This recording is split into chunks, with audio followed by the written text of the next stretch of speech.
Hello, and thank you for joining me for Chapter 9 of The Very, Very Far North by Dan Bar-El, with illustrations by Kelly Poussette. And Chapter 9 is called Major Puff Finds a Home and a Hare. The story I am about to tell you introduces a new, soon-to-be friend of Dwayne's. But Dwayne is not in this story because Dwayne was not the first to meet her.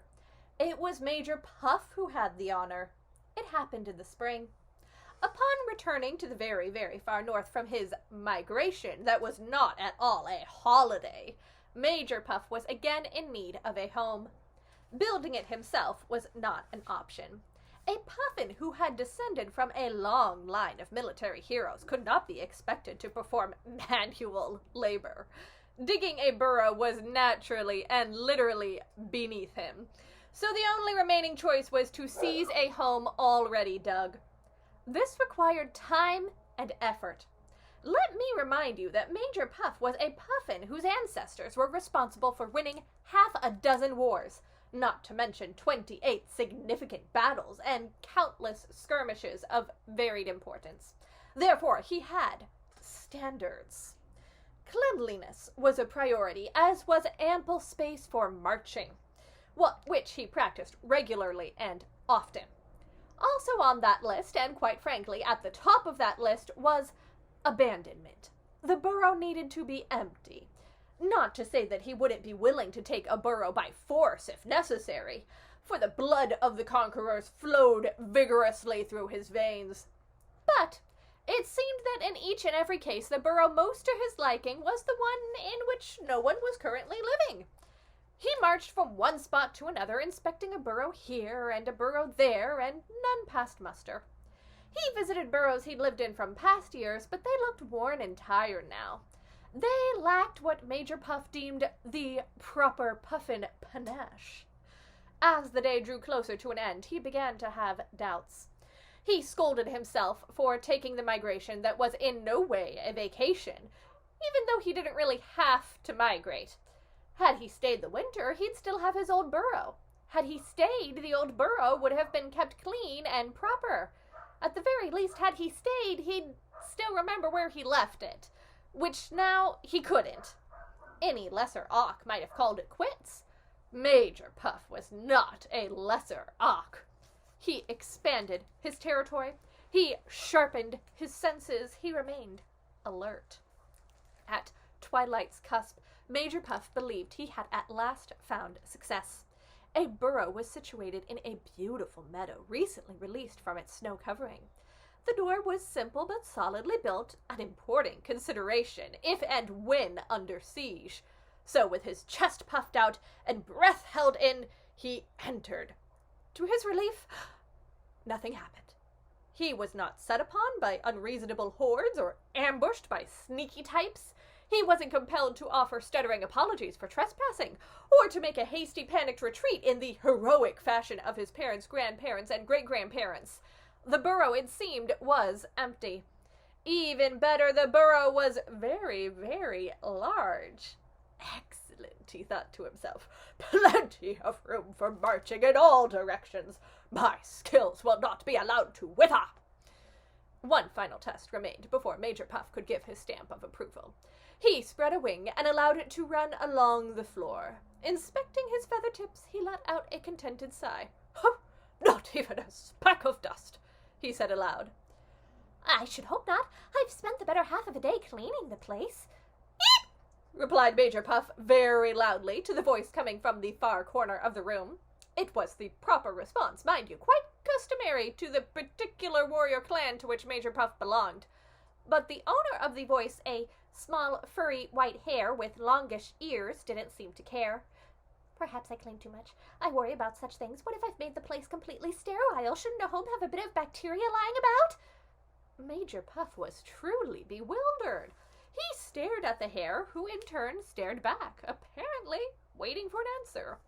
I do not know, madam, said Major Puff. I err more towards cleanliness, I suppose. His response seemed to satisfy the hare, who gave a series of quick small nods, among an assortment of other twitches and jerks that never ceased. It looked as if she was in a constant state of noticing danger, then assessing the danger, and then finally dismissing the now non-danger to make way for a possibly worse danger about to strike. Major Puff found it exhausting just watching her. Agreed. Better safe than sorry. Look, before you leap, a stitch in time, a bird in the hand, a sneeze in the wind, yes? If you say so, offered Major Puff, having absolutely no idea what she was talking about. It didn't matter. Disappointment set in for Major Puff. He had no reason to continue the conversation. He took a final glance around the spacious, very clean, very secure burrow with a sad and heavy heart. It simply was not to his taste, and it had nothing to do with it already being inhabited by a very talkative hare. No, not at all. Major Puff would not hesitate to claim ownership if he really wanted the almost perfect burrow. Now, he would not be afraid because a puffin of his lineage has no fear. So there was likely some other very good reason why he was leaving, but what that reason was, he couldn't presently say. He clicked his feet together, made an 180-degree turn, and began a slow march toward the door. Do you live near here? The hare shouted after him. I'm new to the area, just arrived, chose this spot, thought it was least likely to bring calamity and destruction upon myself, but you never know for sure, do you? Major Puff wanted desperately to leave the burrow with the unpardonable yet invisible flaw as soon as possible, but he detected genuine worry in the hare's voice. So heroically, he turned 180 degrees again and addressed her. It's quite safe, madam, I assure you, Major Puff said with authority. Although I've just returned from my most recent migration, I've visited the area many times and never took issue. The hare's ears perked up. Oh my, you flew here, oh my, that was very brave, yes, very courageous. Couldn't see myself up in the sky. For Major Puff to be told that he was brave and courageous was nothing new. He said as much to himself each and every day. But to hear those words come from someone else was an entirely exotic experience. He was caught off guard. Oh, that's no big deal, Major Puff replied. The hare would hear none of it. No big deal. All that wind, all that rain, not to mention the height. You've done this more than once, my goodness. I've never been in the company of someone so brave. Really? Asked Major Puff, genuinely amazed.